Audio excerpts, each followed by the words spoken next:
disinflationary, very low inflation all over the world. Technology, policies, especially monetary, financial markets, politics, geopolitics, and investments. Those are all big topics as we start 2020.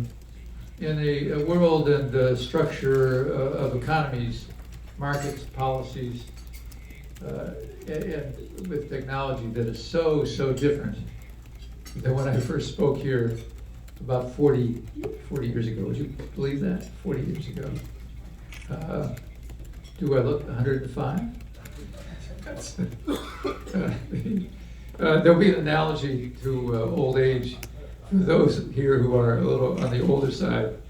The numbers mean nothing. I want you to know, I'm an economist, statistician, econometrician. I live, eat, breathe numbers. I ignore them. I ignore them when it comes to age. Forget it. You're only as old as you feel, not as old as the number is that is associated with when you came out of your mother's womb. The 2020 U.S. and global economy and market prospects involve questions and issues that go beyond previous business cycles. The American business expansion is in its 11th year. I'm going to tell you, I can't see the end of this expansion. Chronologically old, functionally young.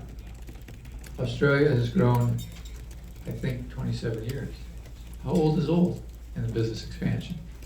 Well, we'll explore that a little bit in the context of this very long expansion in the United States. The state of knowledge is so different. The structure of the economy, technology is so different. We are in truly uncharted waters with not much historical precedent or data to go by in an economically, financially, politically, and geopolitically uncertain and chaotic world. The example that I think is very clear of not enough data has to do with technical change.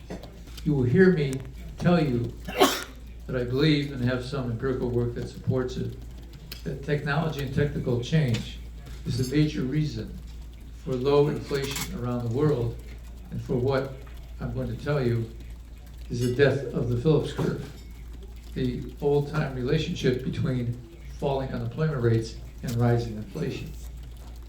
If the Phillips curve is dead, and finally central banks around the world have accepted the fact that it's no longer a paradigm that's useful in policy making, then monetary policy has to be different. Monetary policy cannot be run by any central bank in a major part of the world, the ECB, the Bank of Japan, the US, Korea, by expecting inflation to pick up when labor markets get tight. That doesn't happen anymore. In fact, in the history of the Phillips curve, which is the relationship between inflation and unemployment, only on one episode did inflation rise and accelerate with a falling unemployment rate.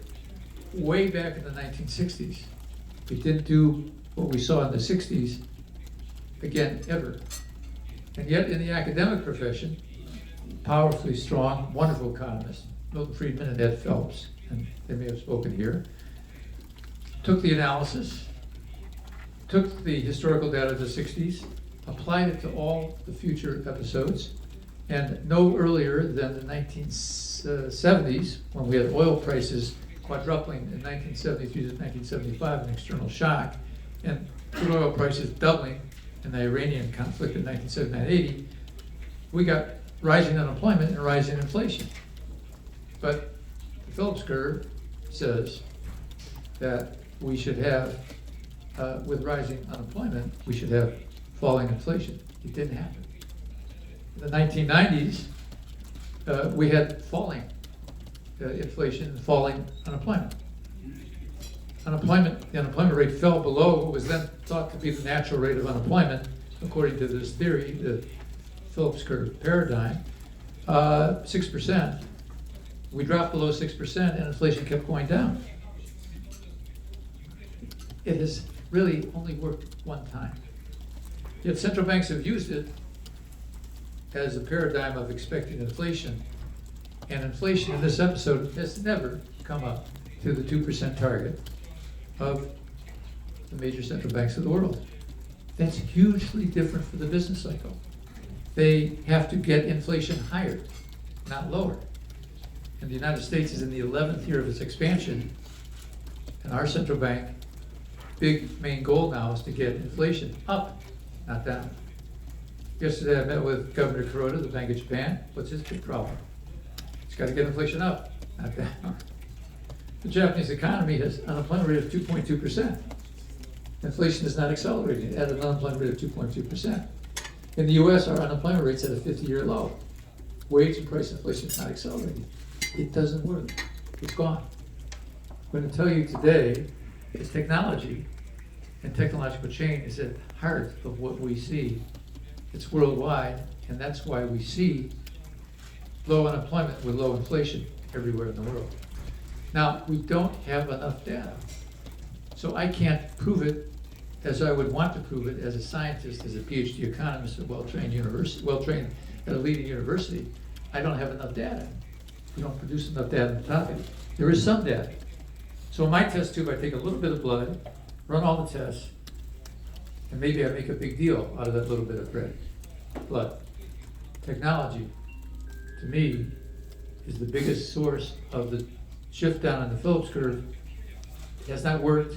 It's a major generator of low inflation around the world. Central banks have to get inflation to 2%. Technology is doing a great job for economies because it's helping keep inflation and interest rates low. Well, the waters that we are taking a motorboat ride through or sail through, that I'm taking you through the uncharted waters, I've just given you a couple of examples of differences and why, as we enter this decade, we are sitting in such uncharted territory. An expansion that has lasted longer in the United States than any other time. Everybody expects it to die of old age.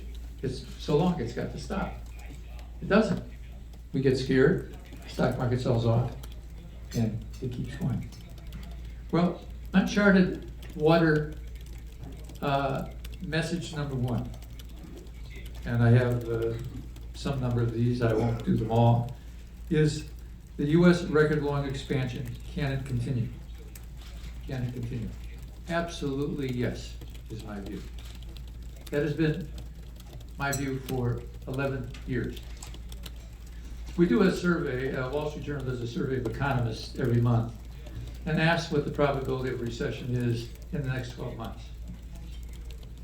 And back in late 2008, I began to say, we were still in a recession, but looking out 12 months, we thought we were going to come out of it in October of 2009. We came out by the NBER, National Bureau of Economic Research and Marketing, in June. And I began to take down the odds of recession. I think by and this is on record, the early part of 2009, the odds on recession in the next 12 months, I had at 0. Those odds on recession in the next 12 months on that survey, documented from me, have been 0